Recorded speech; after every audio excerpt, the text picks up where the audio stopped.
மனிதனாய் பிறந்த ஒவ்வொருத்தரும் யாராவது ஒரு வாழ்வில் வந்து பாத்தீங்கன்னா ஒரு ஒளியை ஏற்றி வைத்தால் தான் நம்ம மனிதனாய் பிறந்ததற்கான அர்த்தம்னு சொல்லுது. அந்த மாதிரி பாக்குறப்ப இன்னைக்கு நம்ம வந்து பாத்தீங்கன்னா காசு பணம் சேர்த்து எவ்வளவோ இருந்தாலும் மற்றவர்களுக்கான ஒரு வாழ்வதற்கான வழியை வந்து நம்ம உருவாக்கி கொடுக்கணுங்கிற ஒரு விஷயம் இருக்குது. அதை நம்ம செய்யாம தான் இருக்கிறோம். எல்லாருமே இனிமேல் அதற்கான வழிகளை செய்வோம் அப்படின்னு சொல்லி தான் இதை ஆரம்பிச்சிருக்கிறோம். இது வந்து பாத்தீங்கன்னா இன்னைக்கு ட்ரைனிங் கோர்ஸ் அப்படிங்கிறது வந்து பாத்தீங்கன்னா பிஸ்கட் மேனுஃபேக்சர்ல இருந்து, ஜார் கலெக்ஷன்ல இருந்து, பாக்ஸ் எங்க தரமா உற்பத்தி பண்றாங்க, மாவு எங்க தரமான மாவு கிடைக்கும், எந்த மாவோட போட்டா நம்ம பிஸ்கெட் உற்பத்தி பண்ண முடியும், எத்தனை வகையான பிஸ்கெட் செய்யலாம். இப்போ வந்து பாத்தீங்கன்னா கம்பு இருக்கு, குதிராவாளி இருக்கு, திணை இருக்கு, வரகு இருக்கு, சாமை இருக்கு, ராகி இருக்கு. இதுவே சிறுதானியத்தில் ஒரு 6-7 வெரைட்டி இருக்கு. இது போக வந்து பாத்தீங்கன்னா பாரம்பரிய அரிசி இருக்குது, கருங்குருவை, காட்டு யானம், அப்புறம் வந்து பாத்தீங்கன்னா புள்ளக்கார அரிசி, புங்காறு, இப்படி ஏகப்பட்ட அரிசிகள், பாரம்பரிய அரிசிகள் இருக்குது.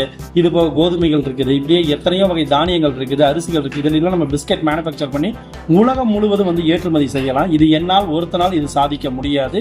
இந்த சாதனை என்பது தமிழ்நாட்டில் இருக்கிற அனைவரும் சேர்ந்தால் மட்டும்தான் நம்மளுடைய தமிழ்நாட்டினுடைய பாரம்பரிய உணவுப் பொருளை கொண்டு போய் சேர்க்க முடியும்.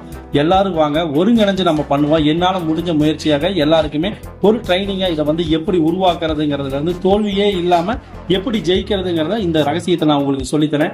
தமிழ்நாட்டில இருந்து எல்லா விஷயத்தையும் நம்ம தாராளமாக சாதிக்கலாம். வாங்க, கண்டிப்பாக நிறைய விஷயங்கள் உங்களுக்கு நான் சொல்லிக் கொடுக்கிறேன். நன்றி.